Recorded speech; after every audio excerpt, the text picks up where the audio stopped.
안녕하세요. 주간 ETF의 진희입니다. 오늘이 두 번째로 인사드리는 날이네요. 그럼 한 주간 코덱스 이슈들 하나씩 정리해 보겠습니다. 그럼 코덱스 소식부터 전해드릴게요. 7월 말 업종 테마 ETF 6종목과 액티브 ETF 2종목이 상장했습니다. 모두 국내 주식시장 투자를 타겟으로 하고 있고요. 웹툰과 드라마, K-팝 등 국내 콘텐츠 산업의 글로벌 진출에 따라 수혜가 예상되는 ETF들이 대거 출시가 됐습니다.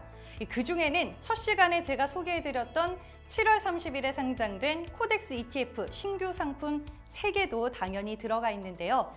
국내 최초 웹툰 ETF인 코덱스 FN 웹툰 앤 드라마 ETF와 코덱스 FN 시스템 반도체 ETF, 코덱스 FN 탑10 동일가중 ETF까지 여러분들 잊지 않으셨죠? 이것저것 어렵게 투자하지 마시고 한 방에 투자할 수 있는 ETF 투자에 여러분도 동참해보세요. 이번 주 시장의 주요 이벤트도 확인해 볼게요. 이 중요한 경제 지표로는 현지 시간 8월 6일 공개되는 미국의 7월 실업률과 비농업 고용 지표를 꼽을 수 있습니다.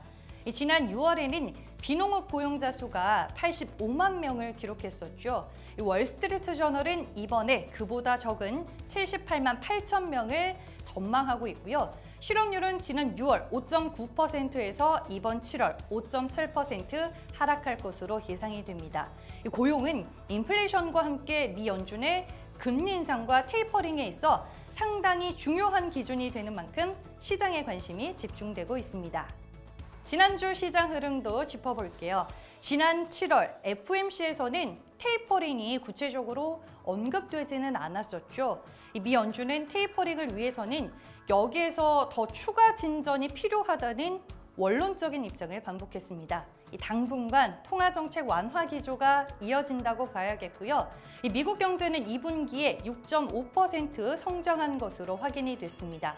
두 개 분기 연속 고성장하기는 했지만 시장 예상치에는 미치지 못했는데요. 시장에서는 올해 하반기 델타 변이 바이러스가 예상보다 심각할 경우 경기도나 우려가 커질 수 있다는 전망도 내놓고 있습니다.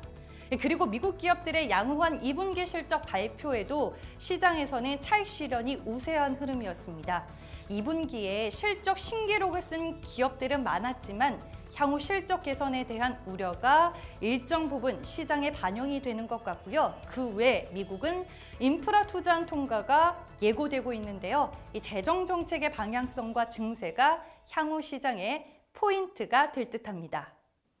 국내 이슈를 보면 한국은 2분기 수출이 전분기 대비 2% 감소했습니다.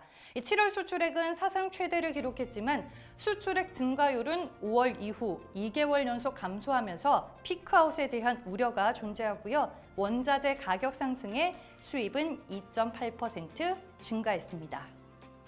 다음은 코덱스 주간 수익률 체크해 볼게요.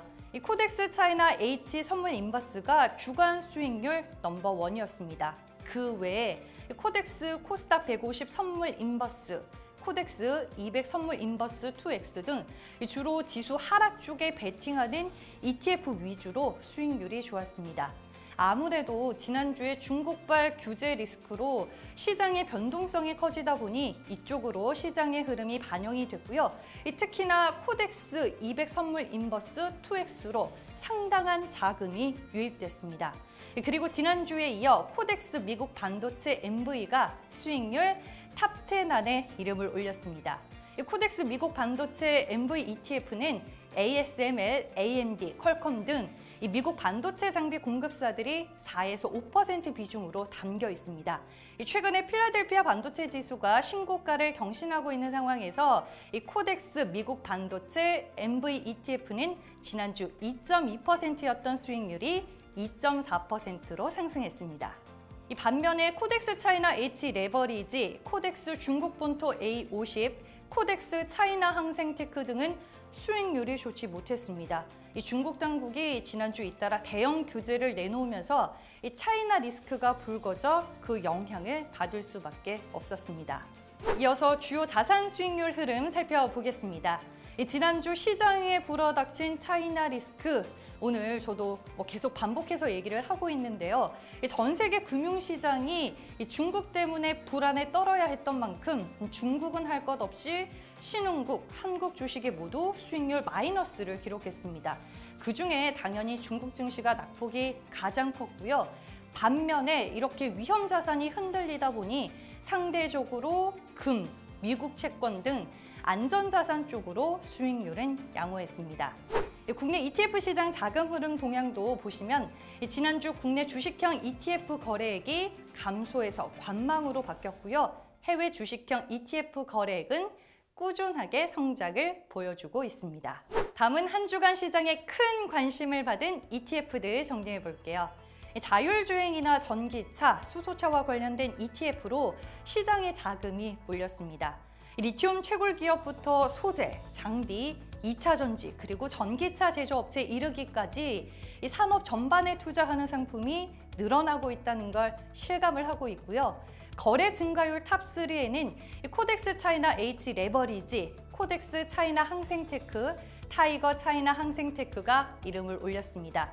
지난주 중국과 홍콩 시장의 낙폭이 너무 크다 보니 낙폭 과대와 저가 매수세에 대한 인식이 형성된 듯합니다. 마지막으로 오늘도 상품 소개 하나 해드릴게요. 바로 코덱스 차이나 H 레버리지입니다. HSCI 지수의 일별 수익률의 2배를 추구하는 ETF인데요. 이게 무슨 말인가 싶으실 것 같아서 한번 쉽게 풀어보겠습니다.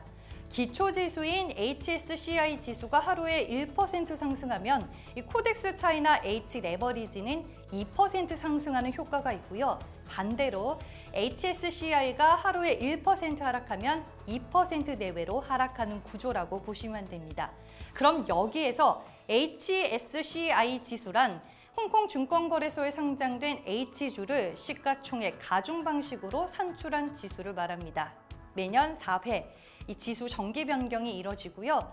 H주는 홍콩 증시에 상장되어 있는 중국 본토 상장 기업의 주식을 말합니다. 이 코덱스 차이나 H 레버리지는 보시면 뒤에 이 괄호와 함께 H가 붙어 있죠. 환해지가 된다는 걸 의미합니다. 이 홍콩 달러 변동에 대한 환해지를 통해 환율 변동 노출이 최소화된다는 점도 참고하시길 바랍니다. 구성 종목을 자세히 보면 알리바바 그룹이 4% 비중을 차지하고 있고요. 그 외에 텐센트 홀딩스, 중국 전자상거래 플랫폼 기업인 메이투안 디엠핑이 2% 비중으로 들어가 있습니다. 네, 주간 ETF 오늘도 정말 핫한 이슈들만 모아봤습니다. 밑줄 짝! 별표 5개짜리 이슈들로 최대한 모아 전해드렸는데요. 다음 주에도 알찬 정보로 주간 ETF 진이는 다시 돌아오겠습니다. 그럼 다음 주까지 안녕!